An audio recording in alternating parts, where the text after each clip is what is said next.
పెళ్ళైనా పండగైనా వేడుక ఏదైనా పట్టుచీరల ప్రత్యేక వేదిక వారాహి సిల్క్స్. ఇస్రో మరో ఘనత సాధించింది. భారత్ పాకిస్తాన్ ఉద్రిక్తతల నేపథ్యంలో అత్యంత కీలకమైన శాటిలైట్ ప్రయోగాన్ని చేపట్టింది. ఆదివారం ఉదయం 5:59 శ్రీహరికోటలోని సతీష్ ధావన్ అంతరిక్ష కేంద్రం నుంచి EOS-9 రాడర్ శాటిలైట్ ని PSLV ద్వారా కక్షలోకి ప్రవేశపెట్టింది. శత్రు దేశాల కదలికలను నైట్ టైం కూడా ఈ శాటిలైట్ ద్వారా పసిగట్టొచ్చు. రాత్రి వేళల్లో చొరబాట్లు, ఉగ్రవాదులు, శత్రు సైన్యం మోహరింపును గురించి ఎప్పటికప్పుడు సమాచారం అందిస్తూ ఉంటుంది.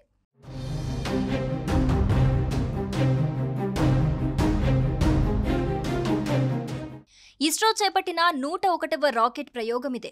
1696 కిలోగ్రాముల EOS-9 రాడర్ ఇమేజింగ్ ఉపగ్రహాన్ని భూమి ఉపరితలం నుండి 500 కిలోమీటర్ల ఎత్తులోని కక్షలోకి ప్రవేశపెట్టారు. ఈ గూఢాచర్యం ఉపగ్రహంలో C band synthetic aperture radar అమర్చి ఉంది. ఇది అన్ని వాతావరణ పరిస్థితులలో మరియు తక్కువ కాంతిలో భూమి ఉపరితలం యొక్క అధిక రిజల్యూషన్ చిత్రాలను తీస్తుంది. ఫలితంగా భారత సరిహద్దులపై మరింత నిఘా వేయొచ్చు. భారతదేశానికి ఇప్పటికే 57 కన్నా ఎక్కువ ఉపగ్రహాలు అంతరిక్షంలో ఉన్నాయి. తాజాగా వీటికి EOS-9 ఉపగ్రహం జతకలుస్తోంది.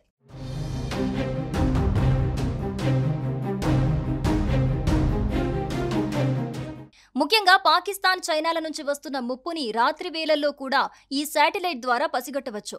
రాత్రి వేళల్లో చొరబాట్లు, ఉగ్రవాదులు, శత్రు సైన్యం మోహరింపును గురించి ఎప్పటికప్పుడు సమాచారం అందిస్తూ ఉంటుంది. రాత్రి వేళల్లో పనిచేయలేని కార్టోసాట్-3 శాటిలైట్ తో పోలిస్తే EOS-9 మెరుగైన చిత్రాలను అందిస్తోంది. ఇది లో ఎర్త్ ఆర్బిట్ నుంచి 1/2 మీటర్ కంటే తక్కువ రిజల్యూషన్ తో పిక్చర్స్ అందిస్తోంది. ఇటీవల పహల్గాం ఉగ్రదాడి, ఆపరేషన్ సింధూర్ తర్వాత ఈ శాటిలైట్ ప్రయోగం ప్రాధాన్యత సంతరించుకుంది. ఇస్రో చైర్మన్ డాక్టర్ నారాయణ్ మాట్లాడుతూ, దేశ భద్రతను నిర్ధారించడానికి కనీసం 10 ఉపగ్రహాలు 24 గంటలు పనిచేస్తున్నాయి.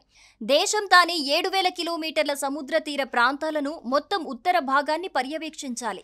ఉపగ్రహం మరియు డ్రోన్ సాంకేతికత లేకుండా దేశం దీనిని సాధించిందన్నారు. ఈ ప్రయోగానికి అనేక మంది పార్లమెంటు సభ్యులు హాజరయ్యారు.